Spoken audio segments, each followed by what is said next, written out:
This is David Brickley, host of the Entrepreneur App. Thank you so much for taking some time out of your day to listen. It's been a second. We actually haven't recorded a show in a little bit of time, so I'm glad we are back on the train. Of course, we have been voted as Forbes as one of the top entrepreneur podcasts that business owners must listen to, so we appreciate that, and we appreciate you for listening. We got a good episode for you today.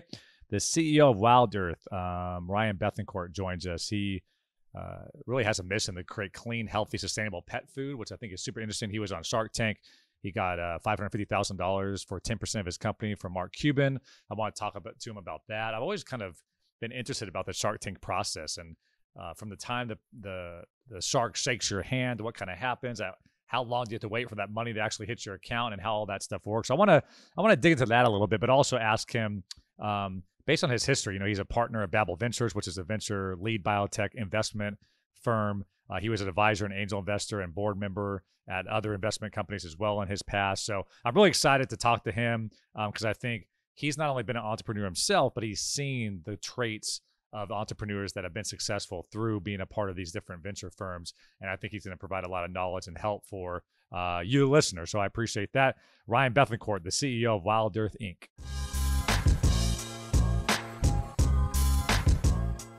All right, he is the CEO of Wild Earth and the partner at Babel Ventures. Ryan Bethencourt joins us on the Entrepreneur App. What's going on, Ryan? Hey, David. Thanks for having me. Thanks so much for coming on, man. You have a super interesting story, including a little appearance on Shark Tank. We'll talk about that as well.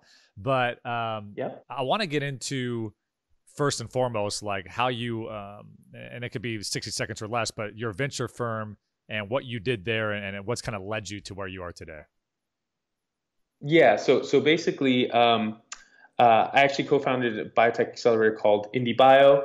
That really led me. We funded and built a whole bunch of companies, and then I'm a partner at Babel Ventures. We invest in consumer biotech companies, which is kind of a novel combination of CPG consumer plus biotech. We actually think, and I think personally, this will be transformative. It's something that I've spent the last probably 6 years working on. It's also what led me to starting Wild Earth as well, which is essentially a biotech infused pet food brand. That was gonna be my next question. So you're having a lot of success in that CPG biotech arena, and you decide, you know what, I'm actually gonna start my own company, Wild Earth. You obviously saw an opening there that you wanted to attack and take it. So what led you to that epiphany, and why did you decide I'm gonna get out of venture, at least in a way, and I'm gonna focus more on owning a company? Yeah. I mean, I'm definitely going from. It's kind of a weird thing. I was an operator before. I was an entrepreneur before. I became an accidental investor because I wanted to help other biotech companies, and then I ended up becoming a biotech investor. It wasn't on purpose. I just wanted to build more biotech. And then finally, I got called to being an operator again. I wanted to be a founder again and build things. And so I'm a longtime animal lover. Grew up with dogs. I foster lots of different dogs, and I just. I was seeing all of these like really interesting successful companies like Beyond Meat and Impossible Foods transforming our food system. And I was like, who's doing that for our pets? And so that really led me to this idea. I was like, wow, I think that our pets could have healthier, better protein, better food. And I thought I could actually build that type of company. Yeah, I actually have a really good friend, Sarah Brooks. She's actually been on this show, and she's the CEO of Covet PR, and she does PR for Beyond Meat. So I was tracking that pretty well. And I don't know if anybody could have predicted their first day on the stock market. I mean, that was insane, but I'm sure music to your ears being someone in this space. 100%. I mean, 2 years ago when I was like, hey, there's this like non-meat based, fungi based, plant based pet food company, people were like, this is crazy. Yeah, you're out. No one wants this stuff. Yeah. But then 2 years later, seeing Beyond Meat IPO, was just kind of mind blowing. So I was like, and it's the best. I think right now it's the best performing IPO of 2019. A vegan meat company is the best performing IPO of 2019.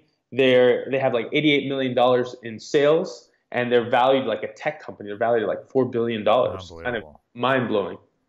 So tell me about your experience with Shark Tank. Was that? I mean, you've heard those stories a lot. That the second you get on there, whether you get a deal or not, it changes your life drastically. So you obviously, I believe my research tells me Mark Cuban, right, Yep. 550,000, made the Yep. investment for 10%. Yep. Yep. What changed for you once you had Mark Cuban kind of in your back pocket, and when you were on TV and people were able to see that? It was kind of mind blowing actually. It went literally. What's interesting is that there was an interesting learning actually. So Okay. Shark Tank, it actually took 7 months before our episode aired. So that Hmm. was kind of wild. So we're just sitting there. We couldn't say anything to anyone until the ABC let people know. So no Um, press release, no, no nothing. telling No, it anybody. was it Yeah. was literally like Mark and I did the deal 7 months prior, and I was there just kind of like waiting, Interesting. you know. Well, and two things helped. One, Mark is telling the truth when he says he actually helps the entrepreneurs he works with. I talk to Mark about every week. I mean, it's Wow. kind of crazy. That's It, crazy. Yeah. it doesn't seem real. Like on the show, it's like, yeah, sure, I'm sure you'll help me, but he really did. And so he's been in communication with me for months, working with me for months and months and months, and he really helped with our national rollout, making sure our product was ready when we aired. At the time when we went on the show, it wasn't ready, so our product had not been launched, and so Mark really helped us with getting ready, getting the right co-packers, getting the right logistics. He and his team as well. There So was Mark, even articles written about you like this guy's somewhat crazy. He has no sales, and here's what he's valuing his company at, right? And yep, then it still worked out to your advantage type it's deal, which is still. I mean, awesome. Mark knew what he was doing, right? It's like a lot of Yeah. people are like, Mark is crazy, but Mark knew he understood the fundamentals of like the business side of shipping product, selling product, and so he really helped us a lot with that. We came with the science and the product development, and he helped us with shipping. We saw that week of Shark Tank, we saw about 1,000% increase in sales just in our Jeez. treats, and so it was really really crazy. Another thing that I noticed is when I started, and this is kind of weird, in the Bay Area, people recognized it and they're like, "Oh, that's cool, you're on Shark Tank." When I traveled, I went and gave a talk at a veterinary innovation conference in Texas, and a bunch of people were coming up to me and going, Interesting. "I saw the show, I saw, and they were like a lot of people. By the way, I Team, feel like CNBC is on every waiting room in the country now. Like everywhere I go, I feel like it's like on the reruns, right? Just on replay, and you probably get recognized from the reruns. rerun rather than the original episode. Yeah. I think that's what it is. I think that's what it is. And so it's like it's one of these things. It's kind of mind blowing, just the sheer scale. I mean, the night that we aired, 3.7 million people saw it live. Hmm. Right? It's just wild. I still don't have a concept of that scale, but we transformed our business. We've only just launched our treats, so we have 3 treat flavors online, wildearth.com. We're in 80 plus stores across the U.S. And we're launching our dog food as well. So our dog food's coming at the end of the summer, and so we're That should be really a big looking. game changer, I'm assuming, for you guys once you launch that. Yeah. Exactly. Yeah. Yeah. Now treats are nice, really like healthy, more than a treat, right? These are functional treats, healthy treats. They do things for the dogs, positive health benefits. But then the food changer. So that's something we're really excited about. Even my mom, her little Chihuahua, she feeds it people food because just to give it the nutrients it needs, and dog food isn't really working because as it gets older. Was there a competitor in your space for this specifically, or were you able to kind of be first to market on some of this stuff? Yeah, I mean, there's some smaller and some bigger competitors. I mean, I would Okay. say that the bigger competitors are companies like Natural Balance or Halo. I'm Yep. sure you're probably Ellen Yep. DeGeneres' company. So, they have great products, but I'm really looking forward to what people think because we're really going to have, I think, a pretty mind-blowing product when we launch. There's a lot of nice little extras, functional and health extras that we're adding Awesome. onto it. But the whole point is that there's still a massive amount of disruption that hasn't happened in the pet food space. Hmm. When you think about it, most pet foods, especially kibble, are just same product, just with different stories attached. And we really want to change that narrative. Our vision is in the 21st century, if you were to build a dog food from scratch, how would you do that with science? Smart. Well, and listen, I could be wrong because, but I think a couple of generations ago, dogs were dogs, and now they have Instagram accounts, and now they have birthday Mm-hmm. parties, and you dress them up on Halloween, and it's like I just feel like just being around people, the partnership and the love people have for their dogs is so huge that the same way I think our culture has gotten better as far as fit and healthy lifestyle and gluten free and dairy free and working out, I think there's no doubt that transfers over to the thing you love most, which could be your man's best friend. Yeah, I mean, plant-based diets for dogs, it's like for a lot of people, it's very controversial. Mhm. But the thing is, dogs are omnivores. They can survive and thrive on a plant-based diet just like we can. And that's something that a lot of people are like, wait, they don't need meat, and it's like, no, dogs need protein, high quality protein, whether that comes from animals, plants, or fungi. Yeah. Yeah. I'm actually wanting to get a little more granular into the Shark Tank process because Yes. one question I've always had is obviously they make the deal and they handshake it while you're on stage, but there's a lot of due diligence that goes on afterwards to make sure you weren't BSing about numbers or what have you. Mhm. How long is that a long process? Do you and Mark actually get in a room for 3 hours and dig into financials? Like what does that process look like? Yeah, I mean, that takes a long time. It took us Yeah. months. Hmm. So Mark's team basically, so I met with some of Mark's team post the show. By the way, one of the other things that like a lot of the viewers of your podcast and listeners might not know is that on Shark Tank, after you pitch, it's such a psychologically intense ride. They actually send a therapist to come and see you Really? afterwards. Yeah, to make sure you're okay, right? Because for a lot of people, Wow. this is their one moment in their life where they have like this chance to do a deal, and they send a therapist over to make sure you're like okay, right? That's so funny.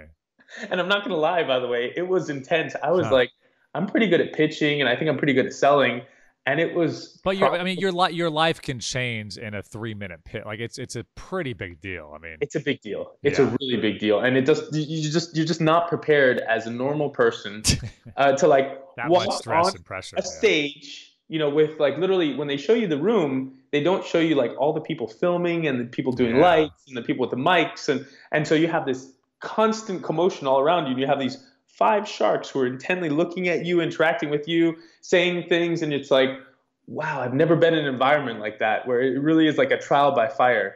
Um, and then, of course, doing the deal, Yep. when you look at the statistics, Mark is actually the shark that tends to do most of his deals. I think his statistics are something like 80% of the deals that he handshakes on, he does. Hmm. The rest of the sharks are about 50%. So, Once like, they dig in, they don't like what they see, and they're like, they don't like ah, what you yeah. see. Exactly, exactly. But with Mark, I mean, his Mark is tough, Yeah. real tough as you'd probably expect. But his team does really thorough analysis. I mean, they come out, they come and see your team, they talk Mhm. with you, they look at your technology, they kick the tires everywhere to make sure that it's bigger due diligence than I've seen many venture firms do. The punchline, though, it seems like is because I think a lot of people are there kind of on their last leg too. Like, I need this amount of money, or I'm gonna just give up my dream and do this. But it sounds like you have to wait. I mean, that money doesn't hit your account for 7 months, right? I mean, Hmm. so you think like, okay, I made it. I'm gonna tell my spouse or my friends or what have you. But then you're just kind of in no man's land and have to figure out and pay the bills and do all those things while you wait for that, Yeah, for that yeah. investment. You got to find a way to like survive long enough for that money Yeah, to hit the bank, yeah. and then also for the show to air, right? So the network doesn't tell you when the show airs, so like it's random. Like they decide. It's up to them.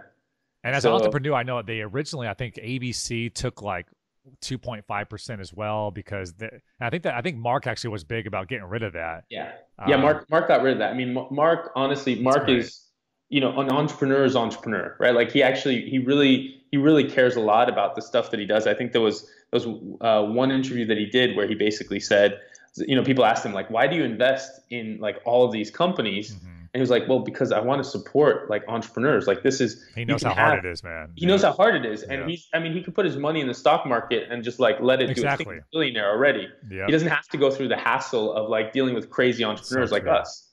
But he does because he cares about it. He cares about those of us that are trying to build something new in the world. So you obviously didn't graduate high school and then just go into owning your own venture capital firm. At least I No, don't think so. no, So no, no. when was I'd love to do that. I know. I guess when was that Someone fire gift lit me for to you? What was your first entrepreneurial experience and kind of led you? Because I mean, it's a hard world, we all know, and also you have to have a certain. I think you have to have a few screws loose, honestly, to throw yourself into this world. But when did you know, like, listen, I can't work for somebody. I got to do this thing on my own. Yeah, I mean, it started to gradually like um, dawn on me. So, I grew up, pretty humble circumstances. No one was going to gift me anything. I had Exactly. to work from day one. And so I started in sales, and then I started in pharmaceutical sales. I actually studied biology and biotech, and I loved the science. But I was much better at like selling science than I wasn't going to lab and doing it myself. And I kind of got lost for a little while, thinking like, well, what am I going to do? And I got into sales, and I love sales. And that's one of those areas I think it teaches you so many life skills, and it puts you in a great position to be an entrepreneur. I got used to essentially running my own business. I was responsible, rain, sleet, or snow, for hitting my quota every month, every quarter, every year. And eventually I moved up to bigger and bigger ticket sales in biopharma sales. I started as a rep, so I was knocking on doctors' doors. Wow. Just like Mark Cuban, he was selling knives door to door, I think. Exactly. Yeah. It's like you hear this story, like all the knives, photocopiers, pharmaceuticals, doctors. So I kind of started there. I still remember the feeling of going to my first doctor's office. It's the rough area of like New York, and this was a long time ago. It was like 15 years ago, and I was so nervous. Like my stomach was like in knots. Felt like I was going to throw up because I was like, I'd never been there before. I had to try and sell something to someone I'd never met before. I was like, I might throw up before I go in. And then over time, now as a veteran sales guy, I'm like, who cares? I'll go in and sell anything to anyone at any time. But it was through a gradual process of like realizing, letting go of the fear of like, I might fail, this might not succeed. And then one day, after 2008, the biotech industry started to fail. There was the Great Recession. Yes. And a whole bunch of companies that I worked with started to go bankrupt. And I was like, oh my God, what am I going to do? And then I started to actually buy used lab equipment from these companies for pennies on the dollar, and we started to make little biotech labs in our kitchens and our garages and all sorts of crazy stuff. And I found a community of people. I ended up co-founding my first incubator space. It was called Brickley Biolabs, which was a little incubator to help scientists become entrepreneurs, including myself. It was a frustration that I had. And then eventually, there was a series of various different failed companies that I started. I helped start one, which was a longevity startup, and that failed. We raised a couple $100,000. And then I started a neuroscience company, and that failed because we couldn't get money for preclinical drug development. And then eventually this idea of like a little lab started to work. That led to IndieBio, which was incredibly successful. We funded and built like over 80 companies before I left, and now I think it's over 100 companies.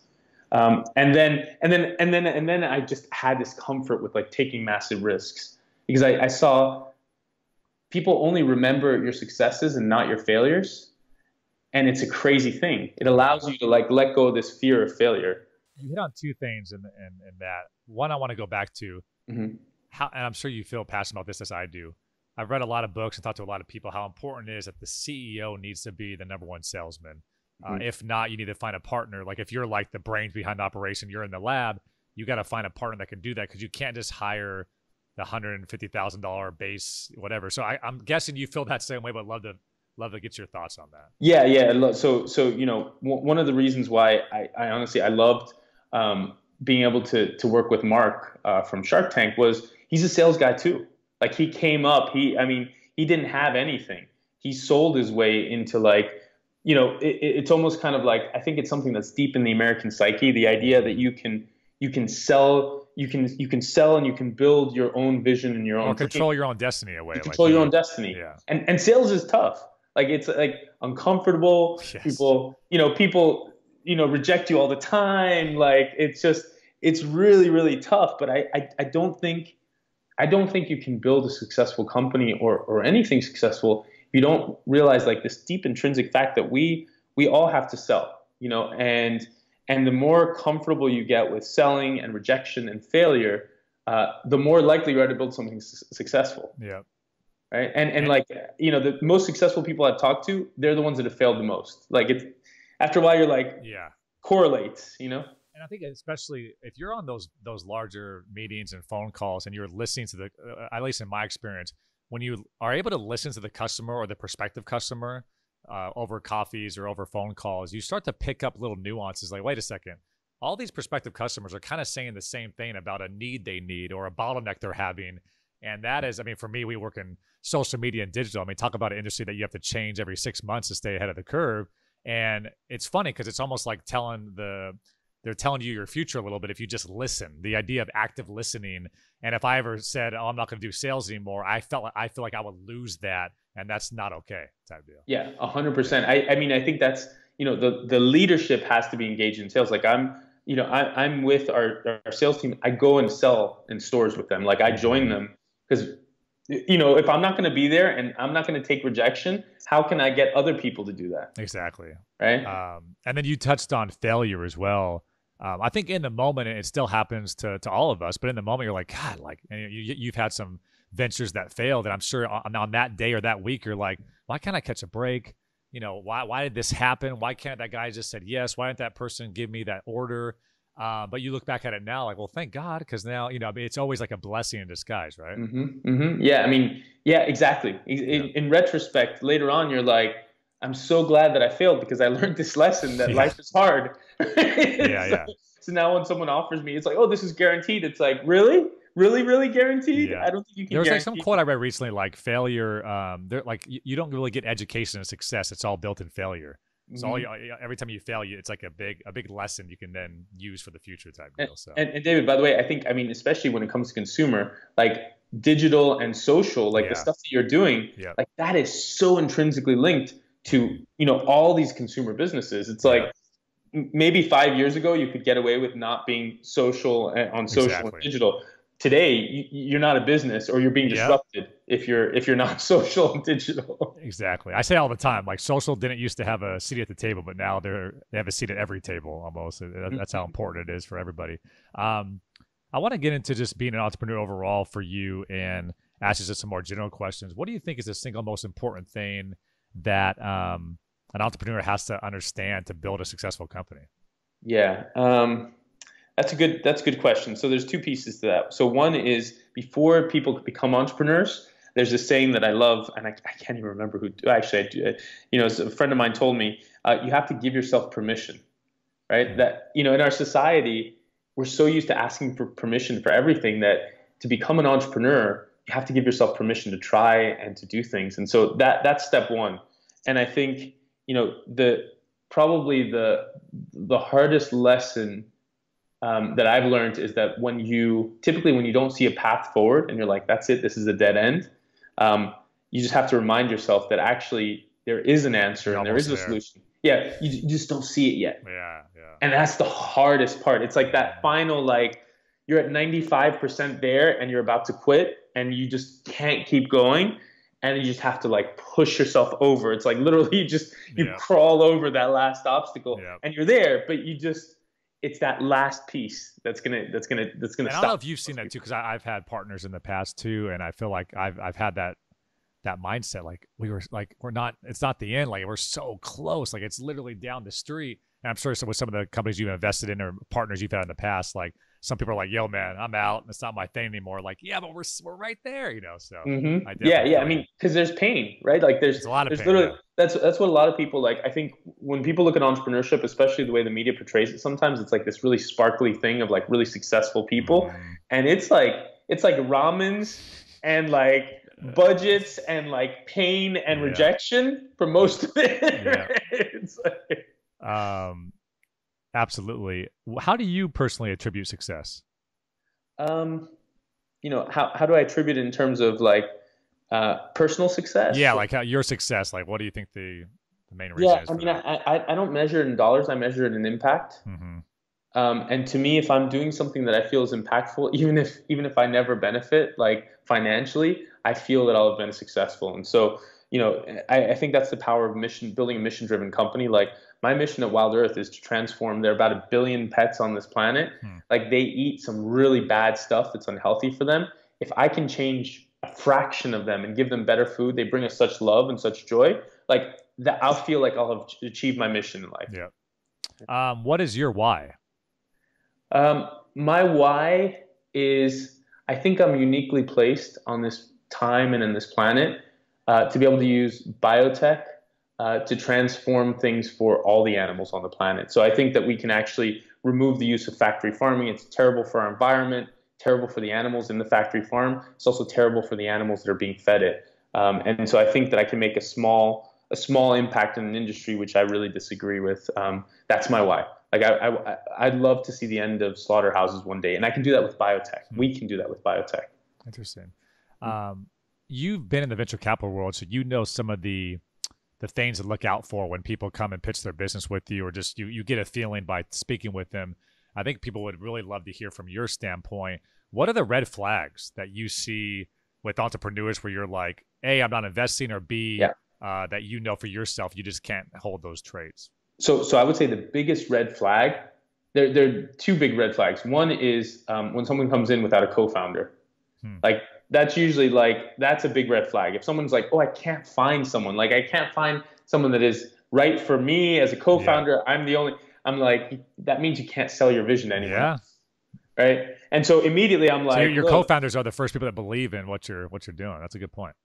Yeah, they're the other people on the canoe with you. They're like, okay, let's row harder. And they're like, yeah, I'm going to help. Let's go. Let's go. Right. It's like, I know that there are people that have built successful businesses as sole founders. I just think it's so rare that, we are social beings. We need people. And if you can't convince someone to join you on your mission, that's just not an entrepreneur. You say that because with my company too, obviously had two co-founders, and it was just so great in the early stages to be like, am I crazy or blank? And just to be able to have that instant feedback because they heard the same phone calls you did. They were in the same meetings that you were. And I feel like if I didn't have that early on, I would just drive myself crazy over analyzing every single thing and not being able to just, throw stuff at somebody and see what they think. Yeah. And it's, like the mental stuff is something that's not talked about that often. But when you start a business, so Ron and Abril, my co-founders at Wild Earth, like sometimes my mind was just like, I just got rejected. I just, like I went and I pitched and this VC told me I'm just totally off and this is a total failure. Yep. Like, do I keep going? And they're like, no, they were wrong. Like they were wrong. Let's keep going. And they give you that extra boost that you need sometimes to push through. Almost become your therapist in certain situations. Yeah. So we talked a little bit about failures and how much you've learned from them, but do you have a fear? And if so, how do you manage that fear? Yeah, all the time. And my favorite quote is from Andy Grove. I don't know if you know Andy Grove, the former co-founder of Intel and CEO of Intel. Yep. He basically, I mean, by the way, you should, for everyone that hasn't, they should read his book. He has this saying, only the paranoid. The title of his book is? It's, oh my god, I think it's only the paranoid survive, but it is literally that quote. It's like only the paranoid survive. Andy Grove was just an incredible human being. He survived the concentration camps in Auschwitz, and he came to the U.S. He was a no nonsense entrepreneur, and he basically built Intel from essentially concept all the way through to multi-billion dollar company, and he was just so his insights were just so deep in how to like push through obstacles when you see them. He's like, look, honestly, what is suffering? What is working hard? Like all of these things. He's like, we have we're alive. Like we have this moment to like push through these challenges, and so he was just an incredible, inspirational entrepreneur. For you and your team, I guess, how big is your team currently at Wild Earth? So our team now is about 17 people. Okay. So we're a big team. Yeah. And when did you start? In 2017. Okay. 2017. So I mean, to add 17 humans though in a 2-year period is a lot, especially when you're figuring out processes and KPIs. And I know you had a little experience, obviously, with all these other venture firms that you've been able to look at too. But what would you say are some of the things people need to watch out for or make sure they have in line when they're starting to bring on more people on their team? Yeah. So everyone talks about this hiring. Yeah. The hiring slow and firing fast. Yes. That's highly recommended. Yes. You have to make the right calls. Yeah. Because if you hire someone that's not a right fit, it's going to be so painful to remove that person. The amount of damage that happens to your company is just, it's not just a 1x, right? It's a 10x. Yeah, you're right. And then the other bit of advice, which actually has been an incredible bit of advice that I've received and I've always applied, is to make sure to have your one-on-ones with all of your team members, right? When you're small, especially when you're a team of 4 people, even 2 people, 4 people, 6 people, 10 people, meeting one-on-one with your team every week is so important to stay connected. And as you scale, then making sure that your managers have Right. one-on-ones with their direct reports. So when you're growing a team, obviously culture is really important to make sure the culture that you want in employee 1 stays the same in employee 17. So how have you made sure that the culture you want to be around every day stays true? Well, it's all about where how you hire and who you hire. So we hire mission-driven people, Mm-hmm. and so as long as people are on a mission to reduce the environmental impact of pet food, make a kinder world for the animals, they must love animals. That kind of sets everything else into motion, and then just Yep. scaling that culture. It's really important. So I have weekly one-on-ones with my entire management team, and we walk through. There's certain expectations of behavior that we expect, right? So we hire people that are self-managed, and we expect people to be accountable for the self-management too. So we don't micromanage. No one in my team micromanages, but the responsibility you have as a team member is that you have to manage yourself. If not, then that's not the right Yeah, cultural if you're not good at managing yourself and you need to have more direction, then there's plenty of jobs out there that can provide that for you. But we need people that can just run with it. Yeah. You can run Yeah. with it. Like it's like this is what you need to do. Figure it out. If you need me, I'm here. I'm here to help. And that's it. And other things like bullying's not allowed and various other things that we just don't. We're a compassionate company and we're compassionate to our team members as well. But we expect performance. Awesome. All right, so I got some rapid fire questions for you. Kind of the first thing that comes to mind. Do you believe there's a pattern or formula to be a successful entrepreneur? No, because I'm a biologist, right? So I view everything. I view everything like the jungle, right? The business world is an ecosystem, just like the jungle, and there's plenty of ecological niches everywhere. I mean, is a snail any more important as an ecological niche as a panther? Not really. Like it's just different niches. They survive in different ways. I love that. What is the number one thing you most like about being an entrepreneur? Being able to create my vision every day. There's just something about like waking up every morning and going, this just might work. And there are some mornings where it's like, oh my God, this is terrible. Like all this stuff is happening. It actually gives me a good use for my meditative practice. I meditate frequently and whatever else. And when there's a lot of things on fire, it's very helpful to like set your brain off for a while. Yeah. Exactly. Yeah. Just set your brain off for a while. What has been your greatest inspiration to date? My greatest inspiration,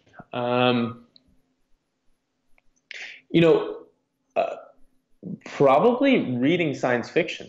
I know this is kind of a weird response, but I was inspired growing up by some of the great science fiction writers like Robert Heinlein, Isaac Asimov, Ursula Le Guin, who kind of showed me in my mind's eye this vision of a different future, of a different world that we could create with science, and particularly with biotechnology.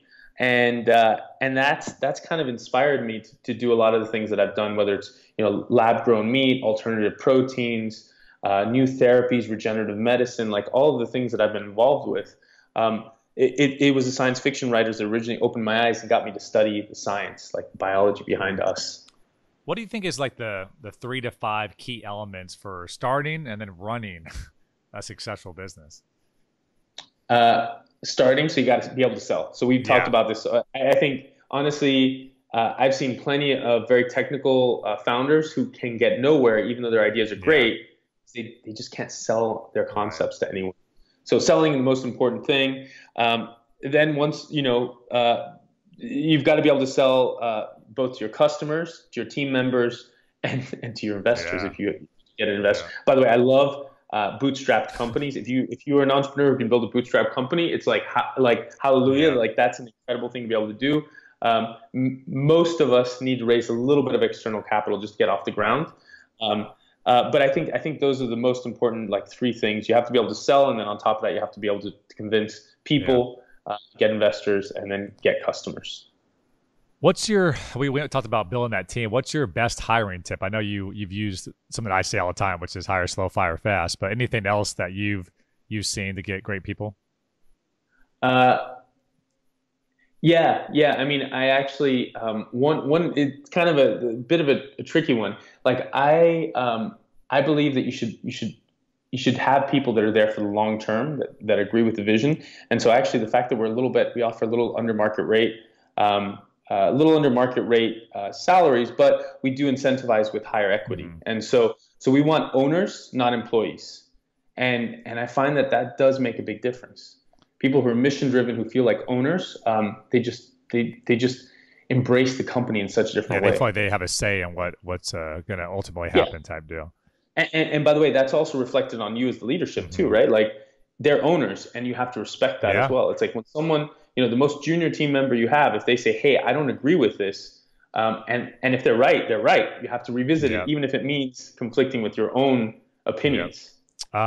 What is some of your best productivity tips? Okay. So productivity tips are hard for me because I tend to get very distracted with lots of things.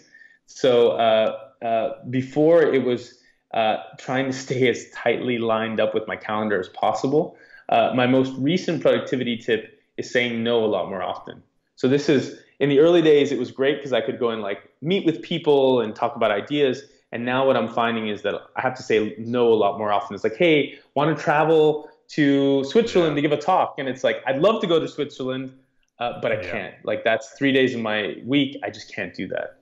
And so now it's saying no to a lot of things, even internally. It's like, hey, could you join us for this meeting? It's like, do I need to be there? If I don't, I shouldn't be there. It's funny you say the Switzerland thing, because I've started to look at, especially when you have sales targets and sales goals on a monthly, quarterly basis. If someone asks you to go to Switzerland for 3 days, that's 10% of your month. I mean, think 30-day month or even like 20 business days usually. That's a big deal. It's a huge chunk that you're now not dedicating to your vision or to those goals that you're trying to hit. Yeah. Well, Mark Cuban has this thing that he says. He basically says, "Don't travel unless someone's giving you a check." Yeah, exactly. I like that. I'm like, fair enough, Mark. Yep. Do you have a favorite quote that you think is applicable to any business or entrepreneur that happens to motivate you? Yeah. So I actually, what I love is this, and I can't remember where the quote comes from. I'm sure it's an old quote. But it basically says, if you want to inspire people to build boats, don't try and manage them. I'm trying to remember the exact quote, but it's like, don't try and teach them how to build boats. Show them the ocean. Yeah, I like that. Right? Yeah. So it's like you basically say, okay, well, we want to go out to the ocean. Like that's where we want to go, and let's build a boat to get there. I like that. Work-life balance is obviously a topic in the entrepreneurial world that we talk about a lot. What are there ways that you've tackled that? Is it just something you deal with every day? What are some of your thoughts on that subject? Yeah, I mean, it's a really important subject. Unfortunately, I'm not one of these people that believes like you can really have a work-life balance. For me as an entrepreneur, I think that, let's be real, most of the time you're thinking about work or you're engaged in work. It's really important that you find ways of connecting with other people. My advice is like having friends that are not just work, being able to talk to your partner, whoever that may be, finding ways of meaningfully disconnecting, even though you will never be balanced as an entrepreneur. I just don't believe that that's the case. I think that's that's the problem, I think, because there's a lot of articles, and I've talked about this a lot in this show, where how to achieve work-life balance and how to turn it off, and that may be true for some people, but I think if you're an entrepreneur, you're the business owner or CEO, you're thinking about the business 24/7. I mean, yeah, I mean, the buck stops with you, right? I mean, that's literally, it stops with you. If everything's your fault. Everything's your fault. So if something happens over the weekend, and like one example, alarm goes off in your office, like you got to go into the office. It's up to you. Yeah. And so I know that there's this big push on like work-life balance and like, oh, we have to be kinder to ourselves, and it's like, I don't agree with it. Like, I think we're here for a limited amount of time, and you should do what you're passionate about. But if you're doing what you're passionate about, like lean into that and like do more of it, and try not to totally lose it, right? Like that's the hard part. And that's what I've struggled with too, because I really, really love coming into work every day and doing what I do, and I geek out over it. I'm passionate about it.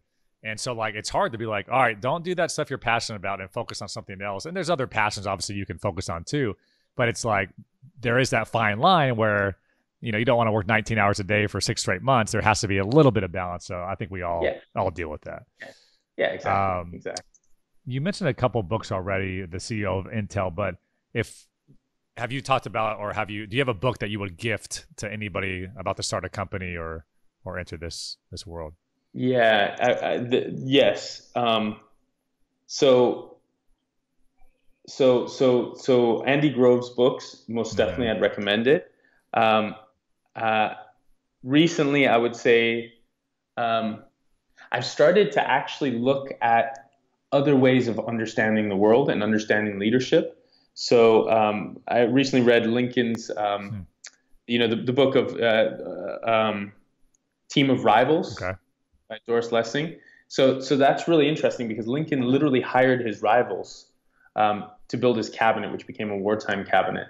And so I definitely recommend to other entrepreneurs to read great biographies by entrepreneurs, but then also by great people that have dealt with very challenging times. I mean, what was really sobering for me was listening to, it was an audiobook, by the way. That's my other That's hack my thing suggestion. too. Yeah, I agree. Yeah. Audible, like I can knock through I books like know. crazy with Audible, and I still read. I'm reading a book about hyper competition from the 90s as well. It's called Hyper Competition. I highly recommend it too for those of us in the consumer This is space. super But dorky, but I'll work out while I'm listening to a book, and I feel like I'm getting healthier and learning at the same time. I'm like all stoked about my life. Yeah. David, I'm totally with Yeah. you. I'm totally with. But one thing that for me, like listening to like Lincoln's story, like a bunch of Lincoln's children died, right? His first love Mm. died, right? Like it's so easy for us in today's world to be like, oh, things are so hard and whatever. It's like they're really not. Perspective. Like there was a time when even the presidents, you know, sons and daughters were dying because of preventable Yes. diseases. And so we are so lucky to exist in this period of time where death isn't with you at all times. I love that. If someone sneezes next to you, they might die, Yeah. Yeah. right? In back in that era, today it just Hmm. doesn't really happen. Um, So it gives me a new appreciation for when I'm like, oh my God, things are so hard. I'm like, they're really yeah. not. As an entrepreneur, like I will still be able to eat tomorrow. I won't die tomorrow if I get a cold. Like my family members will likely live a normal lifespan. Yeah. Like how amazing is Yeah. that? 100%. I'll leave you with this one. What's the best piece of advice you ever received? Um, Best piece of advice is to give yourself permission. Always. Yeah. That's like the hardest thing to do. And that's something that like has become my mantra. Whenever I speak to entrepreneurs who are like, I want to be mission driven. I care about this. I'm passionate about this, but now's not the right time. Like, I don't know if I can do this. I have kids. There's always a reason not to do something. Sometimes you just have to give yourself I will permission. say this is kind of a random person to quote, but I was listening to Dr. Phil on Joe Rogan's podcast, and he said, "Some day is not a day of the week." So at some point, if you're going to say, I want to do this, I've been meaning to do this, like you have to put it on your calendar and say, this is when I'm going to do it, rather than just talking about it, which I thought kind of speaks to what you're saying as well. I love that. Yeah. It's like, when are you going to do it? Exactly. Monday. Wednesday at 12 o'clock. Oh, someday I'm going to open my business. Like, really? That's not really on the calendar. So No, there's no someday. There's just I like Monday. that. Well, I try to ask this at the end of the show as well. If you can think of any entrepreneur or inspirational leader that you would recommend in your network that I can speak to Yeah. and kind of shed some knowledge on the listeners, anybody come to mind for you? Yeah, actually, yeah. Well, one entrepreneur who I'm a huge fan of. We were actually lucky enough to invest in him through one of my previous funds, which was Matthias Cruz, the CEO of Notco. Okay. And he's basically bringing plant-based products to Chile. He became the number three selling mayonnaise. Mayonnaise is like the biggest condiment in Chile. He's based in Santiago in Chile, and he just recently raised $30 million from Jeff Bezos and bunch of other. It's like incredible. Like basically, he outsold all the other mayonnaises. It was basically Hellman's, Kraft, and Notco, not Mayo. Wow. Now he's expanded to plant-based milks and all sorts of things across Latin America, Argentina, Brazil. He's just an incredible entrepreneur, and I would definitely recommend Awesome. you chat I'll with have to him. hit you up for And the. also, kind of a global perspective, right? He does Yeah, yeah. business in different environments to Which is, us. yeah, it's a whole different game once you start getting Yeah, across international exactly. waters. Mhm. Well, thank you so much, man, for dropping the knowledge, and congrats on all your success so far. Ryan Bethencourt from Wild Earth. Thanks so much, man. Thanks, David. Thanks. Great talking with you.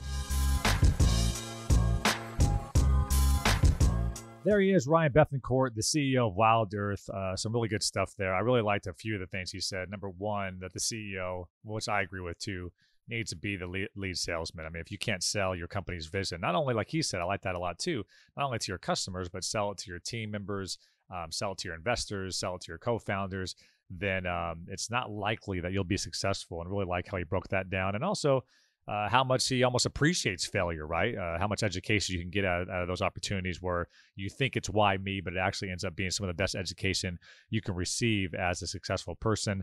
I really love what he's doing. I mean, he's obviously super passionate and mission driven in the CPG space and what that means for. I mean, I said it before, man. They love their animals, man. So if you can do stuff that makes them healthier or is able to be more sustainable and is doing that, I think the American public for sure is going to get behind that because, that's just a good place to be in right now. So I wish him all the success and really appreciate him dropping that knowledge on the show. I'll leave you with this: to give yourself permission. I think it is so true. So many people find reasons why they can't and why it may be too tough, but giving yourself permission to say it's your time. Go ahead and do it. Go ahead and jump with both feet. Sometimes is what you need to kind of push you over the edge. I'm going to check out that book by Andy Grove, the CEO of Intel. And make sure to check that out as well. So there you go, Entrepreneur Wrap, episode 34. It's been a good one. Thank you so much to the people behind the scenes, Will Kelly, David Ferker, Dylan as well. This has been another edition of the Entrepreneur Wrap. Make sure to rate us on iTunes, 5 stars. This is David Brickley, Entrepreneur Wrap. And that's all we got, powered by STN Digital.